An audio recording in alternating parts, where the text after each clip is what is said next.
Welcome. Thank you for joining us on today's webinar, hosted by the National Center for Pyramid Model Innovations. My name is Victor Trinidad with NCPMI. This webinar is part of the Within the Framework webinar series. Today's topic is a conversation about integrating trauma-informed care in the Functional Behavioral Assessment and Behavior Support Plan, presented by Amy Hunter, Karis Vahman, and Blair Lloyd.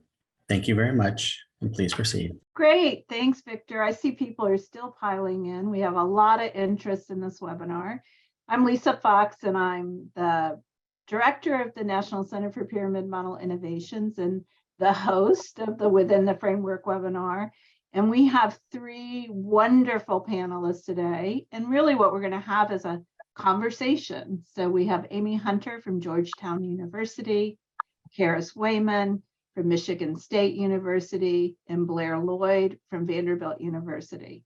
So I'm looking forward to this really great conversation. They're going to set the stage a little bit with some content, and then really engage in a back and forth as we talk about this important topic. Karis? Thank you, Lisa. I will first start with describing the pyramid model to set the stage for our conversation on trauma-informed practices that can inform our functional behavior assessment plan for young children. The pyramid model is a tiered framework that supports all children school-wide or program-wide in their social emotional learning.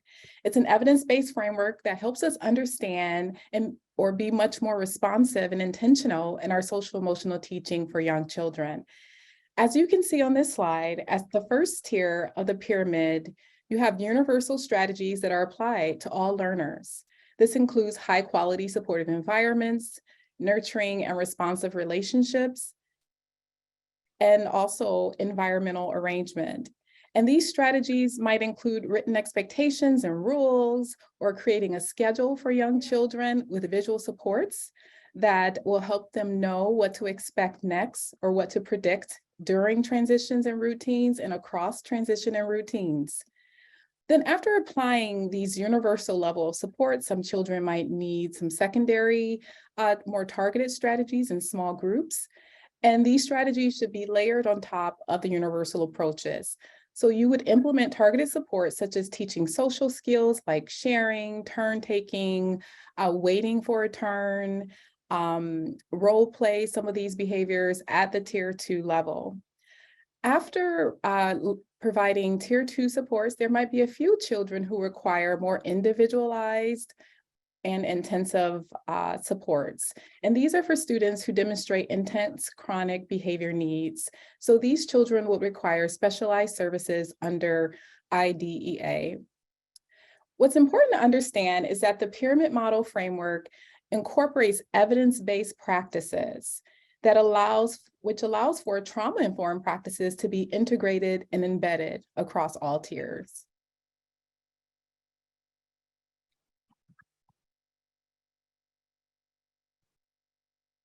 We often think of the pyramid model as a framework for changing young children's behavior, but it's also an adult-centered model that's focused on changing adult behavior. So it's a framework for addressing supports for adults as well.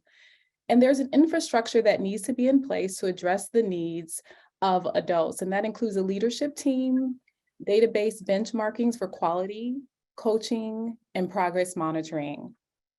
These supports allow strategies to be implemented with fidelity and to be sustainable over time.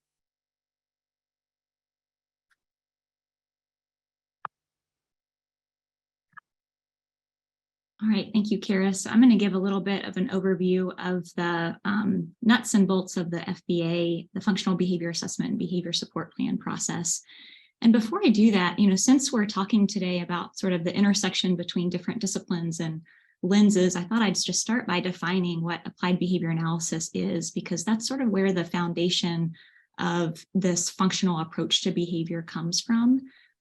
Essentially, applied behavior analysis is a science of understanding human behavior and figuring out how to use that information to improve the quality of people's lives. And in particular, we focus on understanding and pinpointing environmental influences on socially significant or meaningful behaviors, and then using that understanding to create environments that promote positive behavior change. And, applied behavior analysis, like any other field, has its strengths and it has its limitations. But one aspect that really drew me to the field early on was this idea that, a person, we don't place blame on the individual for engaging in behaviors that they do. If we have a child with challenging behavior, we don't say that that's because there's anything inherently wrong with that child or that child's bad, but we look to their aspects of their environment, their learning histories, their circumstances to figure out reasons why some of those behaviors came about in the first place. And that's an aspect of ABA, but it's also one that's very consistent with a trauma-informed lens as well. And the functional behavior assessment and behavior support plan process is a great illustration of sort of these two foundational components of ABA. All right, and to connect this process back to the pyramid model, as Karis pointed out, we're looking at the top of this pyramid framework where the intensive individualized intervention is happening. So functional behavior assessments and behavior support plans are really reserved for the kids who are engaging in the most severe and the most persistent patterns of challenging behavior. These are also the kids who are at highest risk for punitive and exclusionary discipline practices.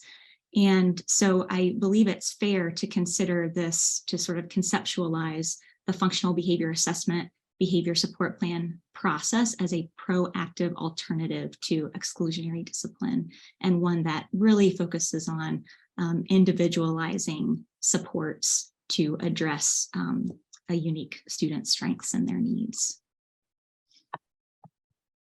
All right, so what exactly is a functional behavior assessment? It's essentially an information gathering process to figure out when and why a child is engaging in challenging behavior.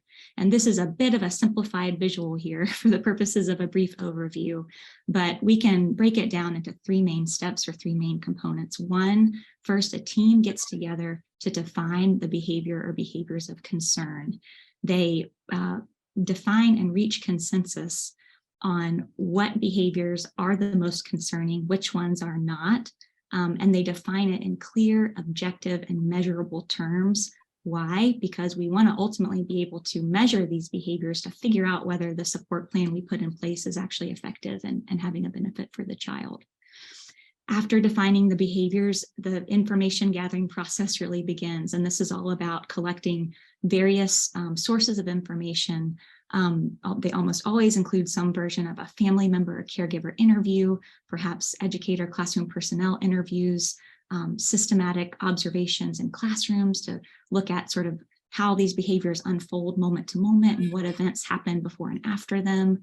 They might include record reviews to gather information about a child's medical history or maybe psychological or developmental assessment information that might add another piece to the puzzle to figure out sort of why these behaviors are happening. And then that information is really synthesized. The team synthesizes that information to develop a hypothesis statement, which is essentially their best guess, and it's an informed guess from the assessment data that they gathered, but an informed guess about when and why challenging behavior is happening. Those statements, good ones, will have a when, a what, and a why. An example of a hypothesis statement might be, when a teacher initiates a transition from free play to a structured learning activity, Helena engages in tantruming to avoid or delay that transition. There might be some additional layers to that hypothesis, something like, on days where caregivers report sleep disturbances due to maybe illness or nightmares or something like that, that pattern of behaviors is all the more likely to happen and maybe more intensely. And then the team uses that hypothesis statement and all the information they've gathered from the FBA to develop a behavior support plan. This is, again, a simplified visual of the behavior support plan process, but at the very least, it's going to include a couple critical components. One, a support plan should include antecedent strategies to prevent the likelihood of triggering those challenging behaviors in the first place. These might be things like pre-corrections, visual cues, transition warnings, choice-making opportunities. Second, there's got to be skill teaching, and in particular, teaching skills that are linked to the function of the behavior, so skills that are intended to replace those behaviors. This will also be individualized, but could include things like asking for help, saying I'm mad instead of hitting or kicking a peer, tolerating transitions, cooperating with instructions, engaging appropriately socially with peers. And then we also want to arrange the environment such that consequences will favor the new skills over the challenging behavior. So we want to do our very best, especially as those skills are initially being acquired, to reinforce and honor and acknowledge those skills and requests, and to do what we can to minimize, or at least minimize, the quality of the consequences or reinforcement in the presence of challenging behavior. And then, of course, we also need some progress monitoring plan to be able to evaluate whether this plan that the team has put in place is positively impacting the child's behavior and performance in the classroom. All right, and I'm going to wrap up this overview with just a couple nods to some critical features of functional behavior assessment and behavior support plans that I think could help set the stage for some of the discussion points we'll have later on. But first and foremost, this is an ongoing and data-based process, so it's not a form to complete, it's not a box to check, and it's definitely not an exit ticket to get a child out of a classroom or an early child care setting. It really starts with the behavior support plan, and that's when the progress monitoring and evaluation and determining, okay, do we need to continue on? Do we need to adapt? Do we need to fade out? Where that database decision-making comes in. Second, it is highly collaborative. It really shouldn't be just one person being assigned to do an FBA and BSP. And there are multiple layers of collaboration. So ideally there should be collaboration between professionals, ideally with different lenses and areas of expertise who all have knowledge about the child, close partnership with families and caregivers, and partnership with the child themselves, figuring out ways to incorporate their input and honor their preferences and make that part of the support plan. And then finally, I think it's important to think about the ultimate goal of the behavior support plan as, if we think back to the pyramid model that Kara started us with, to increase these students' access to the universal or foundational components at the bottom of the pyramid. So they're referred for this process because their behavior, something about the pattern or severity of the behavior, is preventing them from being able to access those learning opportunities. And we need to make sure that our support plan, we're not only decreasing the frequency or rate of challenging behavior, but we're also seeing evidence of increased access to those learning opportunities in the classroom, the connections with adults and with peers, opportunities to interact, and so on and so forth. And with that, I'll turn it to you, Amy. Thank you so much. As I'm listening to you both, I'm just feeling so excited about our collaboration here and about how aligned the trauma-informed care approach is to the functional behavior assessment and the behavior support process. So I'm going to talk a little bit about trauma and trauma-informed care, and then we'll open it up for our panel discussion. And we are very interested in questions from all of you.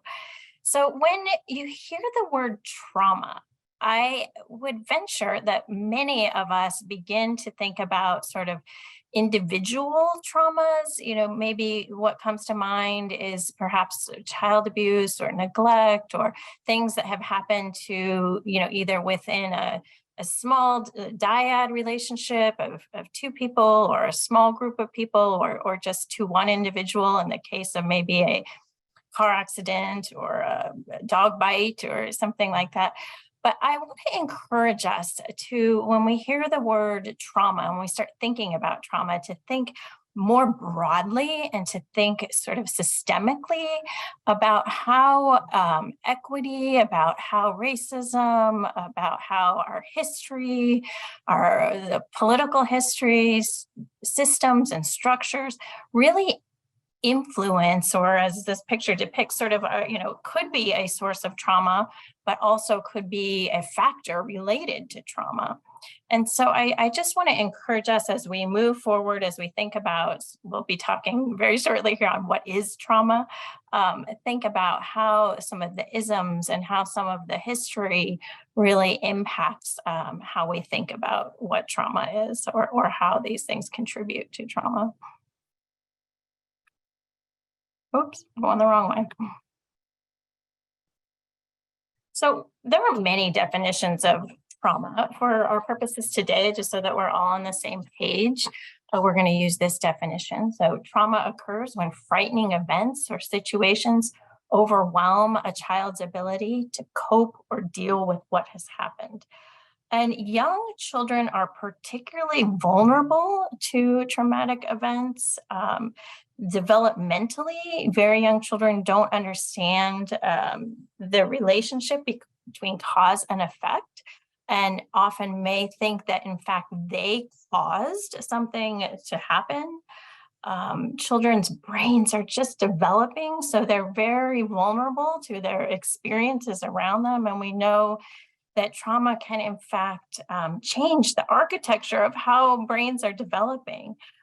We know that trauma can result in challenges related to a child's attention span, related to their memory, their perceptions, certainly their emotional regulation, their cognition, their language. So really wide-ranging impacts from having experienced trauma. Trauma can be the result of sort of one single event or ongoing events. It's less about the event itself and really also about the experience of that event, about the effect of that event, and really, for our purposes today, thinking a lot about who was around you to help you make sense of that experience. And we know that trauma can leave very young children and adults as well with a heightened stress response system. So their stress response might be on high alert to be ready or easily triggered to freeze or to flee, right? Or to fight, to sort of aggress and protect themselves.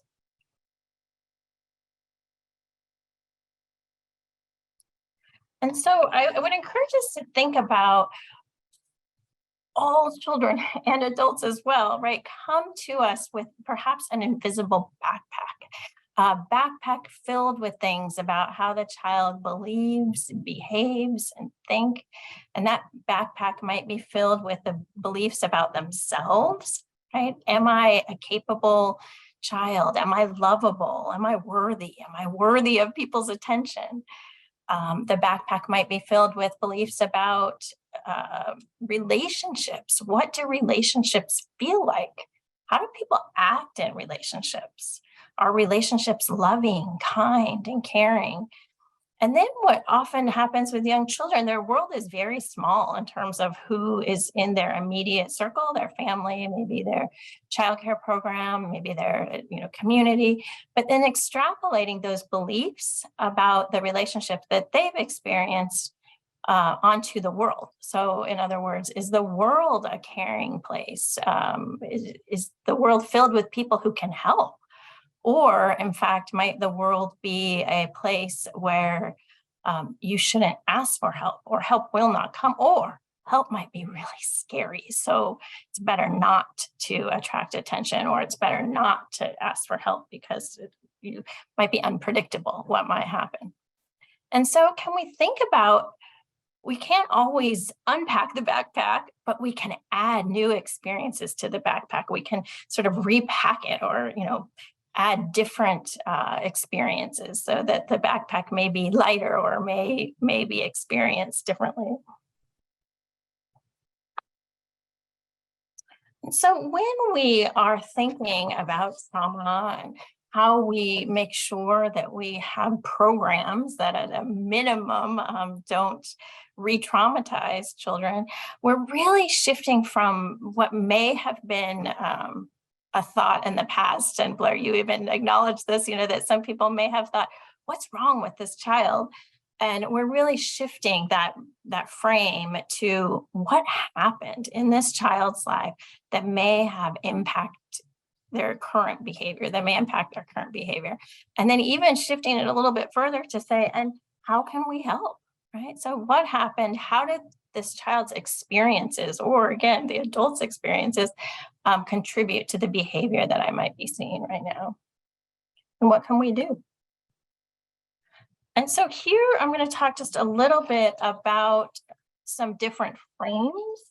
And we know that trauma can be incredibly dysregulating. It is dysregulating for individuals, and systems are made up of individuals. And so this first part on the left here related to being trauma reactive, we can think of it applying to individuals, but we can also think about it applying to systems. And so in a trauma reactive stance, we're often driven by fear, very rigid. Often we blame one another. People may feel very overwhelmed, very scattered or fragmented, and quite reactive.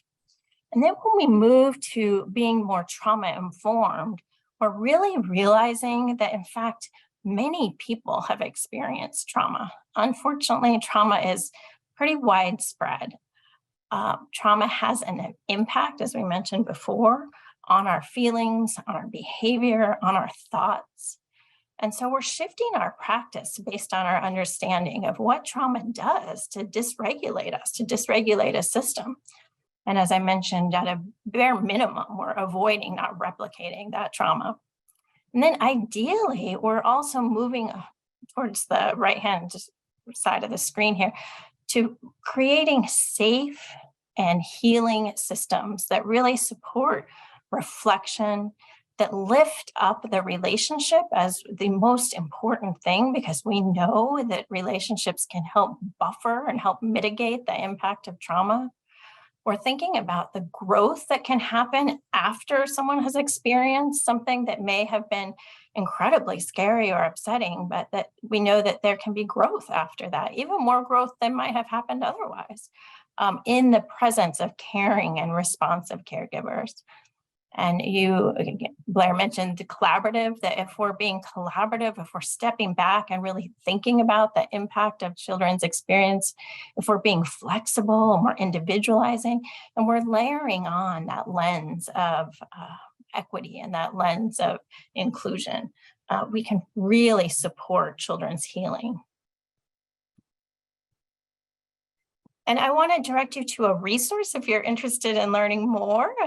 Certainly we'll be talking more about this throughout our time today, but if you want to dive in a little bit further related to trauma-informed care, and the pyramid model, we have a guide that's available on the NCPMI website. And within the guide, you will have the definition of trauma. There's some information about the prevalence, how trauma impacts behavior, and how this trauma-informed care approach really aligns and fits beautifully with the pyramid model, and how the pyramid model very much promotes resilience for young children and their families. And oh, I almost forgot. One of the most important parts of this guide that I like the most is in the back, there are some appendices related to various settings. So it really takes the trauma-informed care principles and breaks it out into what does that look like based on my setting? So how would I know if I'm implementing trauma-informed care in an early intervention program, or if I'm a center-based program leader, what would that look like? Or practices in the classroom for teaching. Those are the three settings, and really breaks out what some of the practices might look like. All right, I'm going to move back here and I'm going to stop screen sharing. And so we've just spent a little time, which is kind of amazing that in, about a half an hour, we've talked about trauma-informed care, the pyramid model, and positive behavior support and a functional behavior assessment. But we have, and now we're going to try to think about how to pull all that together by having just a discussion. So I'm going to stop sharing and I'm going to ask you guys some questions. All right. All right. The first question is, so why do you think it's important to incorporate a trauma-informed care approach into the functional behavior assessment or the behavior support plan process? Well, Amy, thank you so much for that question. Given our current climate right now, being post-COVID, even before COVID, we were seeing an increasing number of children entering early care settings with behavioral difficulties. And a national survey reported that more than almost 50%, I should say, 48% to be exact, of children have experienced at least one adverse childhood experience, and 22% have experienced at least two adverse childhood experiences. So we know that children with disabilities in particular have an increased risk of abuse and neglect. 1 in 3, I think, is the exact statistic. So with this kind of tapestry in our early care settings, children are going to demonstrate increasing amounts of behavioral difficulty. So having a trauma-informed approach helps us to be much more responsive to supporting children who come from a wide variety of experiences. Another important piece for why it's important to incorporate a trauma-informed approach into the FBA process is that a cornerstone of the FBA process is its focus on individualization. And when we're able to collect as much information on the individual child, we're able to maximize the likelihood that the behavioral supports are much more comprehensive and much more responsive to the whole child.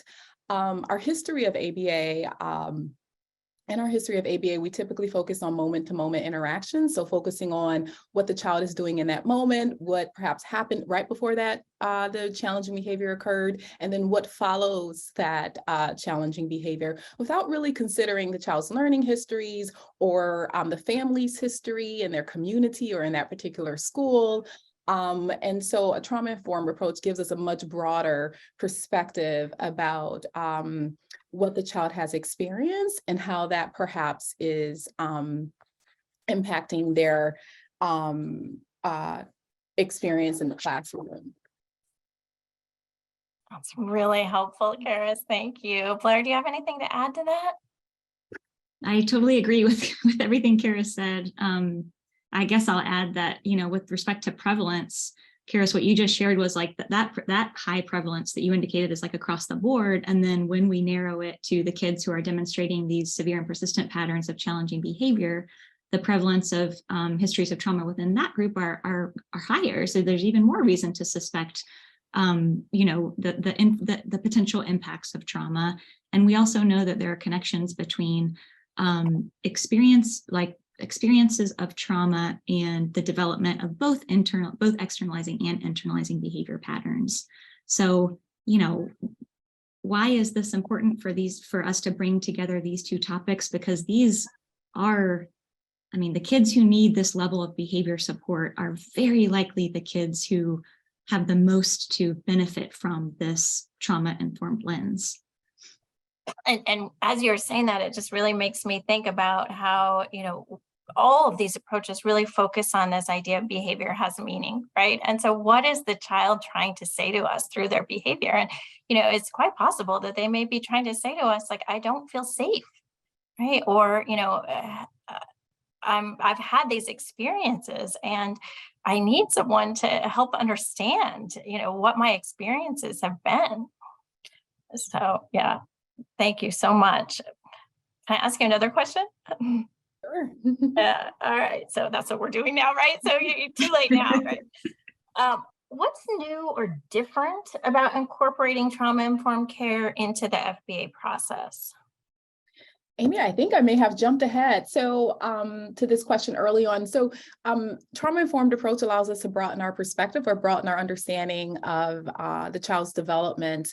And so it helps us take a step back and consider like their traumatic experiences, their learning histories that may be impacting the moment-to-moment interactions in the classroom.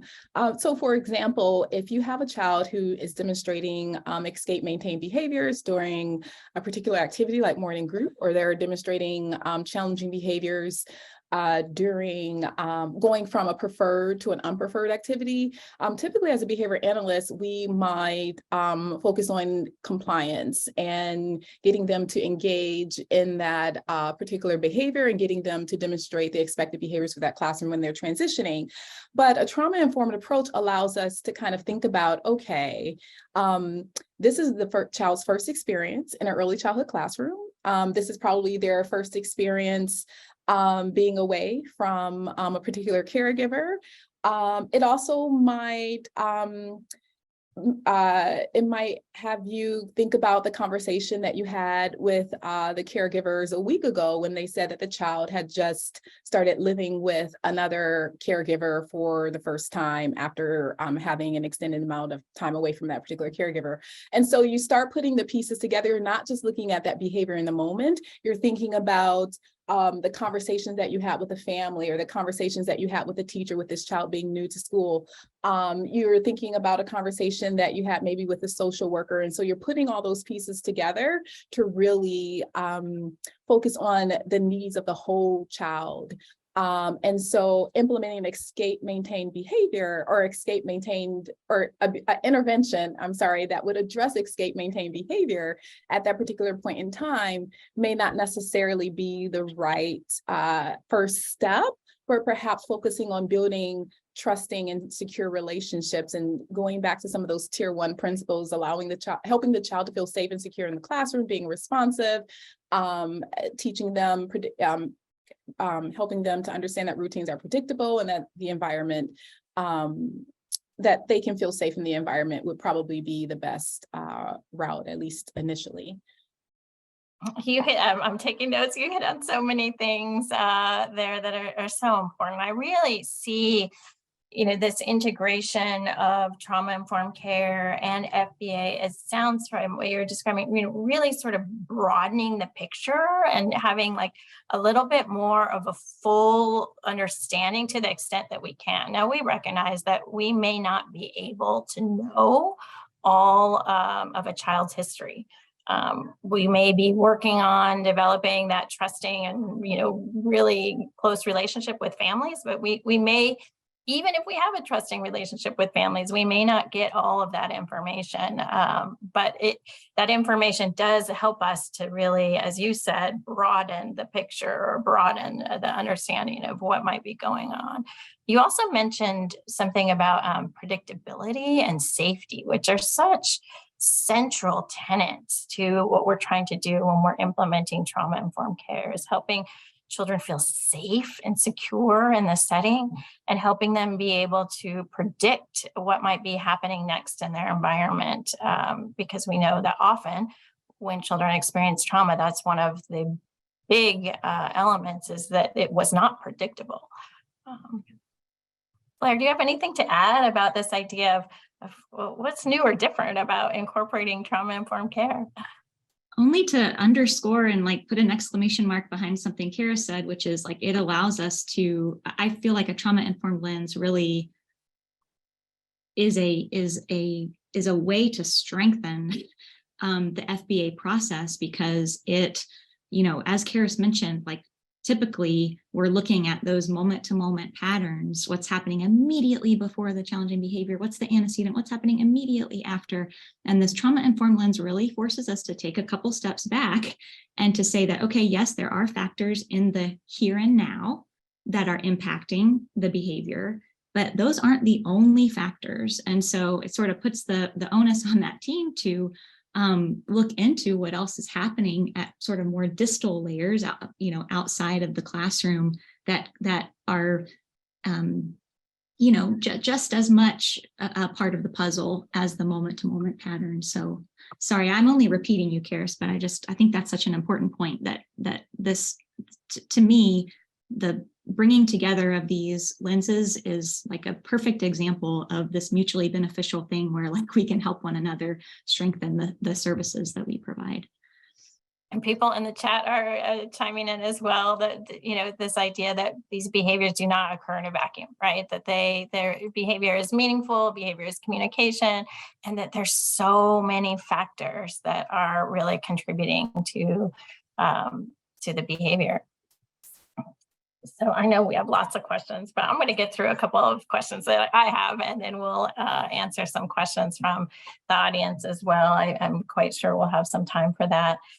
But when we think about, our implementation, or as we set up plans, or as we really try to think through all of this in the process that you laid out, how do we avoid to make sure, again, at a bare minimum, we're not re-traumatizing children by the actions that we take, or the tone that we use, or really, the policies that we have in place? I mean, how do we make sure we're not doing that? Yeah, I think, the principles, Amy, the principles of trauma-informed care that you alluded to, that's in that resource that you shared on trauma-informed care, pyramid practices, a pyramid model, and resilience. I really recommend everybody take a look at that, because I read that earlier this week, and I really love how those appendices, put out, they lay out each of the 6 principles of trauma-informed care and sort of give concrete examples of what each of those things look like. And when I saw that, I thought, well, that's what we need to do for behavior support plans. We need to start generating lists of components of behavior support plans that align with each of those principles of trauma-informed care. The trusting relationships, the safety, the collaboration and mutuality, the empowerment through choice, the family and cultural historical factors. Like, there are those principles that we can incorporate. We can sort of maybe check ourselves to make sure that our behavior support plans have components that represent what's getting at, like, the spirit behind each of those principles. I can name a couple of examples of those, around relationships and connection, prioritizing ways of like rapport building. Oftentimes, and a lot of my work is in the elementary setting, and you all can tell me the extent. This may be even more true as kids spend longer in school, but oftentimes by the time we get to the FBA and BSP referral point, the relationships between the student and the teacher are already quite strained. And so prioritizing that maybe some relationship repair needs to happen before any sort of more pointed intervention strategies really have the opportunity to have a beneficial effect. So, small things like, figuring out ways to increase just positive supportive interactions between the adult and child during the school day, and making sure those positive interactions really outnumber any ones that are happening, that are more negative around challenging behavior. There are actually, things like following the child's lead, like spending a couple minutes, having the adult spend a couple minutes, following the child's lead and child-led play, and sort of mimicking and imitating what they're doing, and, giving this gets at the choice and empowerment principle. They all sort of start to overlap at some point, but, are we, in our behavior support plan, are we incorporating opportunities for the child to have control in healthy ways, to demonstrate that, their behavior matters and people are going to listen to them and follow their lead? Do they have opportunities to make choices, to express their preferences, to express what they like and what they don't like? Teaching skills is a big one. I don't think that one was one of the 6 principles, and it varies by organization, but teaching skills, I think, not just stopping at functional communication, but teaching skills that are in line and sort of directly addressing skill deficits around, expressing, for example, Amy, like you said, like not feeling safe, does a child know how to express appropriately that they don't feel safe in the moment, or in the example that Karis was talking about, escape-based, function-based interventions. I think a big theme that's going to come up probably in response to all the questions is like how even more, the connection with families and caregivers was already important, but like when we're talking about this trauma-informed lens, it becomes all the more important to be able to have, to be able to center the perspectives and the values of the family and invite them to take on a meaningful role in the partnership. Let me pause there and see. I'm sure Karis has much to add to. The examples are so rich and so so important, and really help this come alive, right? Help these theories that we're putting together really, like, I appreciate the examples that you're offering in terms of what does it look like and how does it really come into play, and how you really elevated that piece around sometimes repairing the relationship. And you talked about elementary school, but we know that even for infants, toddlers, and preschoolers, that relationship between the teacher or the caregiver and the child can get quite tense. And so sometimes the first step we're trying to do is, as you said, find ways that you can repair and rebuild so that that relationship feels like a safe relationship, and that it's nurturing and responsive, and is, working towards meeting the child's needs. The chat is really blowing up here, and there's lots of comments about how while we're trying to provide a trauma-informed care approach for children, we also need to think about it as a system, so that we're thinking about how we care for one another doing this really hard work. And I know that fits certainly within trauma-informed care and within the principles that you laid out earlier, Blair, around working together as a team and being collaborative, and really supporting the staff to have this perspective and to do this hard work, that takes time to step back and reflect and team with one another, and really work through these processes. Karis, do you want to chime into this? We probably got away from the question that we were on, but we were talking about, how we make sure that we're not re-traumatizing children. I only have a few things to add. Blair did a terrific job. I wanted to jump on her wonderful point about the teacher-child relationship being quite strained by the time the child gets into elementary school. I'm so glad that she mentioned that, because I think historically we've been either explicitly or implicitly, whatever it would be, the opposite of explicit, but indirectly or directly taught as teachers or coaches or administrators to punish respect into children. And children actually need to be empowered. They need to know that their voice matters, and that their classroom, the classroom is their classroom too.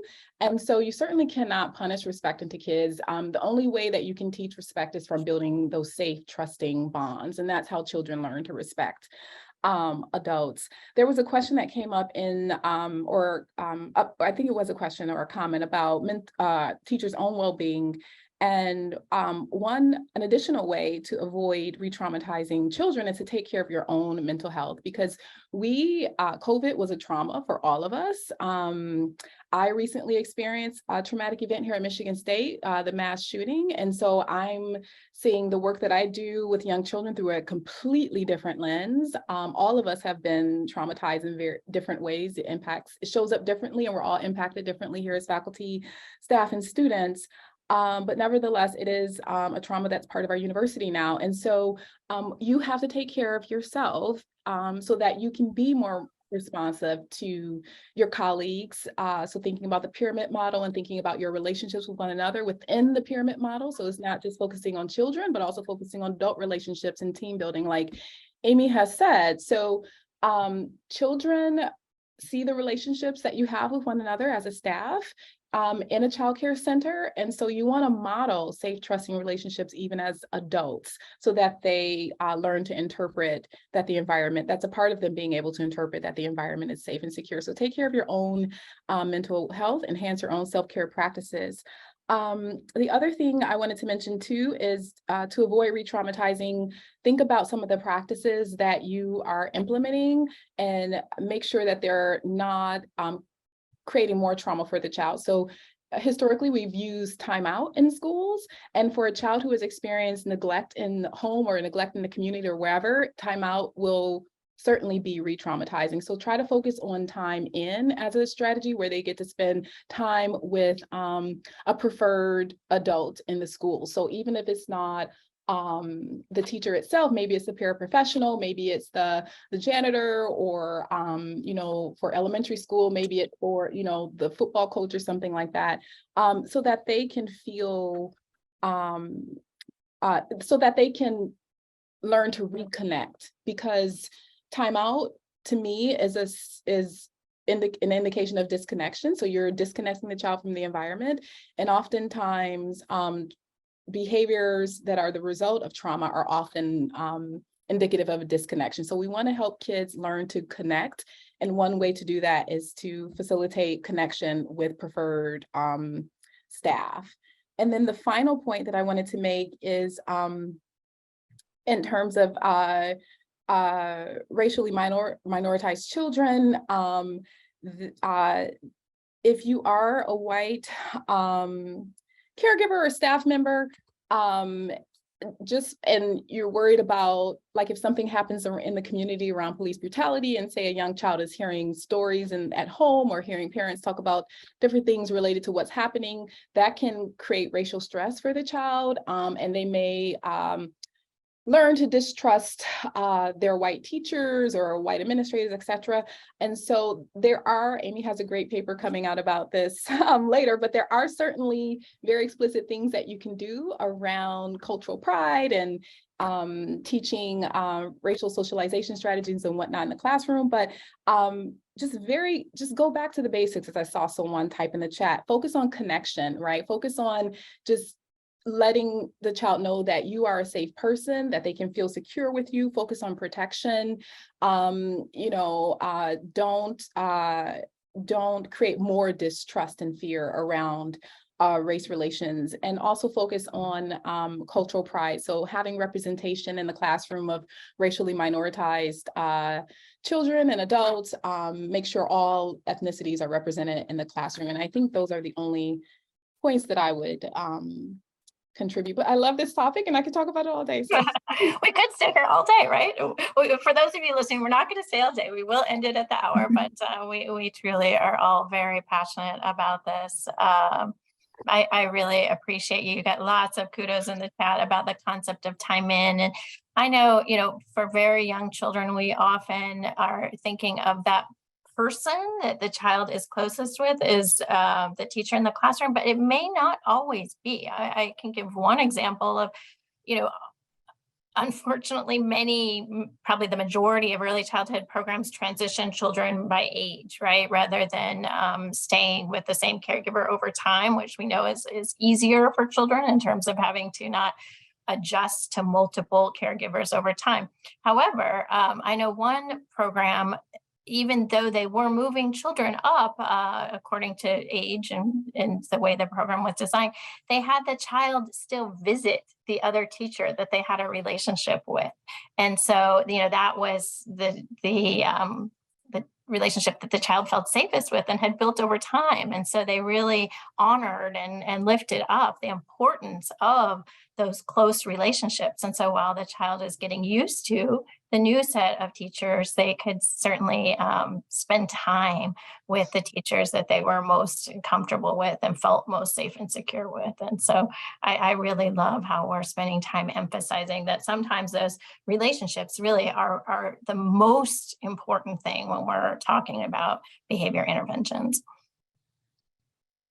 So my next question is, what are some of the considerations that we should follow when designing interventions? Like, how do we incorporate trauma when we're designing these interventions? I think we sort of went over some of that already in terms of, you know, I think the two for me that I'm working on now is making sure that I'm seeking opportunities to collaborate with people with mental health expertise and expertise in the area of trauma, because that's not my area of expertise. I mean, I am on board with figuring out ways that it's something that we need to address, and figuring out ways to align, you know, our interventions and support plans. But having someone with expertise in mental health and trauma goes a long way in especially to address your last question, Amy, about like making sure that nothing in your support plan is likely to, you know, re-traumatize an already vulnerable child. The other part is what I alluded to earlier, which is looking at those principles of trauma-informed care and looking for opportunities to align the components of the support plan and intervention to those principles. And I think, you know, in looking at what those principles get at, you know, again, relationships, connections, safety, trust, you know, peer connections, choice, empowerment, you know, honoring child's voices and their input. You know, there are strategies that are already out there in the behavior analytics, special education, early childhood education literatures that absolutely are aligned there.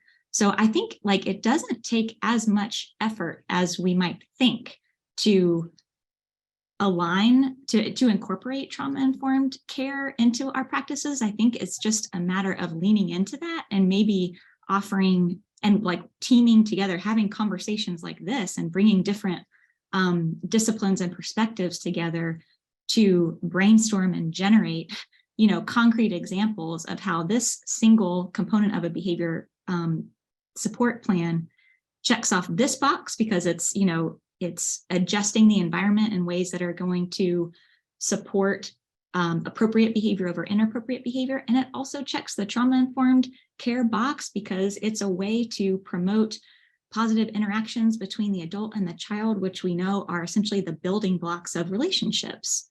So I don't know, that's been one of my takeaways, that like the languages and the lenses are not as different as maybe some people might think. Yeah, I think that's a really great point. It's so easy to sort of see different camps and, you know, rather than see all the similarities that exist, right? And how so much of this high quality practice is really high quality, you know, in every regard. I have another question, Karis, and I know we have some, but did you want to add anything?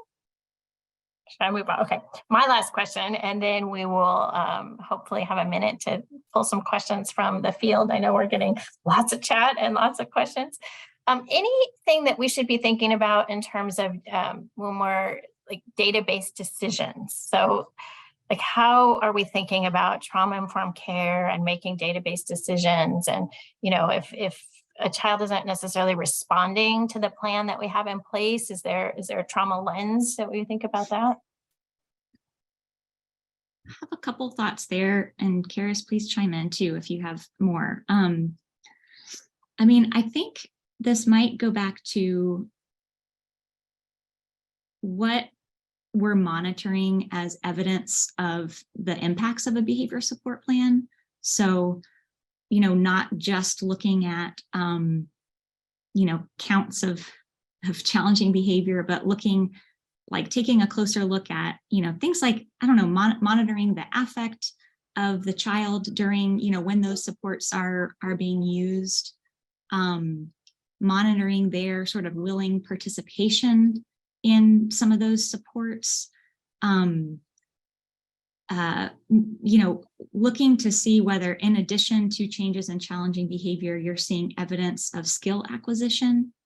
And if you're not seeing evidence of skill acquisition, then looking to see, you know, are there bigger picture barriers, you know, going back to your point around feeling safe, Amy, I think we can all agree that like if children don't feel safe, then they're not going to be in a position to benefit from instruction or skill building. And so that being sort of a prerequisite. So I think, I don't know, looking for signals. I mean, another thing that comes to mind is we want to, when we're arranging environments to teach new skills, we want to arrange an environment that's going to be motivating without becoming stressful.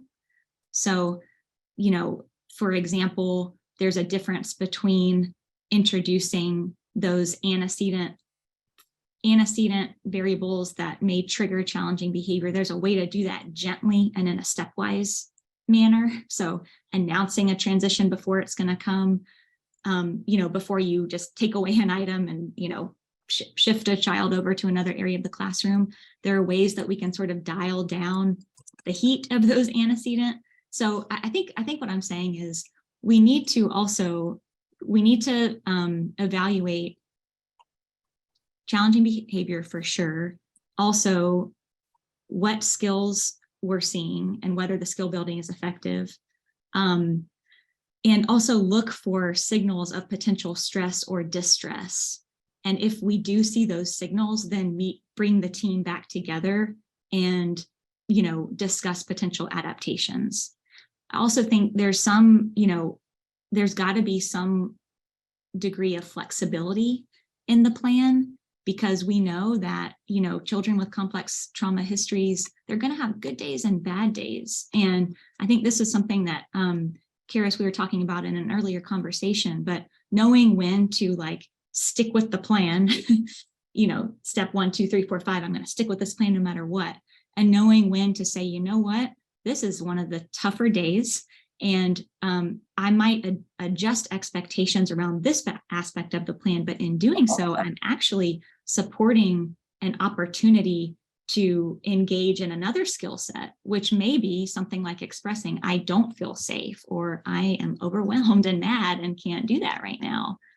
So I think some level of like acknowledging that, you know, it's going to be rare that an intervention or behavior support plan is going to, you know, work 100% of the time. There are going to be good days and bad, but the important thing is to have some flexibility in that plan and to keep that team, again, going back to this being an ongoing process, to keep that team coming back together to, you know, share what they're learning along the way and regroup as they go. As you were talking, it really made me think of the slide that we had earlier around trauma reactive and moving towards, you know, healing and creating safety, and, you know, that flexibility piece that often when we're in a traumatized system or we've been traumatized ourselves, like, you know, we tend to get rigid or tend to, you know, hold on to like, well, it has to be this way, right? You know, and then as we think about how do we collaborate with each other, as you said, how do we step back? How do we reflect? How do we say, well, let's reevaluate, you know, do we have all the right information? Are we missing some information here? You know, do we need to be a little more flexible? You know, how do we need to adapt to meet this child's needs? I mean, I really hear you saying that loud and clear. Is there anything you want to add, Karis? I know that we're short on time. I agree with everything that Blair says. I would just say that change takes time. And when you've had persistent behaviors that have persisted for a long time, it's going to take a while before you see change, particularly for children who are absent a lot. We've been working with a little guy since October, and we're just now seeing change. And this child unfortunately does have a history of trauma. So know that change takes time, and then some interventions may not be the right match for the child's characteristics. So that's something else to consider in terms of the variability. We're going to have to save this chat because I couldn't keep up with it. There was so much richness in you all chatting with each other and sharing your wisdom of all of you who are on this webinar. I think this says to me, this is a popular topic. Lisa, do we have time for maybe one question or? Well, I think we're at the minute. So Okay. One of the things that I've done, I want to tell the whole group, everyone's been super enthusiastic and their questions are very thoughtful. And so I have been saving all of the questions. To me, for NCPMI, it gives us the basis of perhaps the next webinar that we can unpack some of that some more. I think a big question that's popping up for you to think about, and you could share, maybe you have final comments on it, is people want to enact this. They want to know how to do it. You know, we acknowledge that we might not know. We don't really want to unpack for every child, did you have trauma or not? But when a child needs a behavior support plan, is there a protocol? Is there a way to look at it? Or are we really at the kind of developmental state right now of acknowledging it and beginning to understand it and using more of a clinical lens versus having some protocols, or maybe the group knows of something that could help people who are really eager to get started and to be able to use this information. We have a tool in progress, although it's right now it's focused more on evaluating the extent to which like published examples of functional behavior, function-based interventions are aligned with those principles of trauma-informed care. But my understanding is that tools like that are in development and coming, but there's not something that, unless Amy and Karis, you know of something else, there's a big need for this. I'll say that. Well, I would agree with you. There is a big need, and I see this long pathway of work ahead of us with all the questions and the chat. A wonderful, wonderful engagement. Thank you all. I see some people mentioned the TBRI, the trust-based relational intervention, in the chat.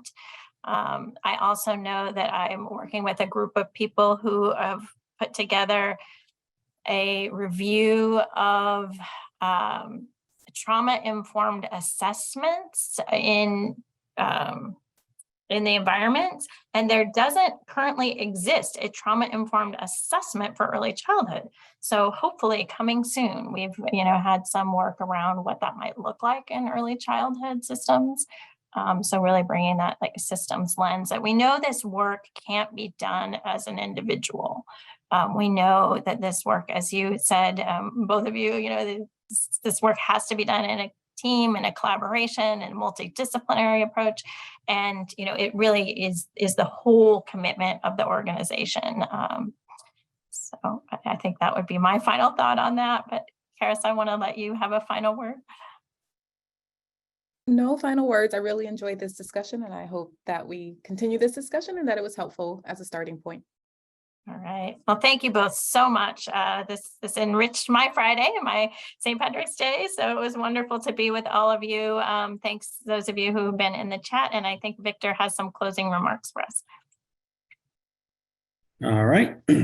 So thank you so very much to all of our panelists for the wonderful insights. Hopefully you should be seeing the survey and certificate slide here. Your feedback is very important to the work that we do. Please remember to provide your feedback on this webinar with our post-webinar survey by typing the web address shown on this slide into your internet browser. Your certificate of attendance will appear once you submit the survey. We invite you to visit our website, challengingbehavior.org, to sign up for our upcoming webinars, access recordings, download pyramid model resources, and more. Thank you to our funder for making this webinar possible. This concludes our webinar. Thank you all and have a great rest of your day.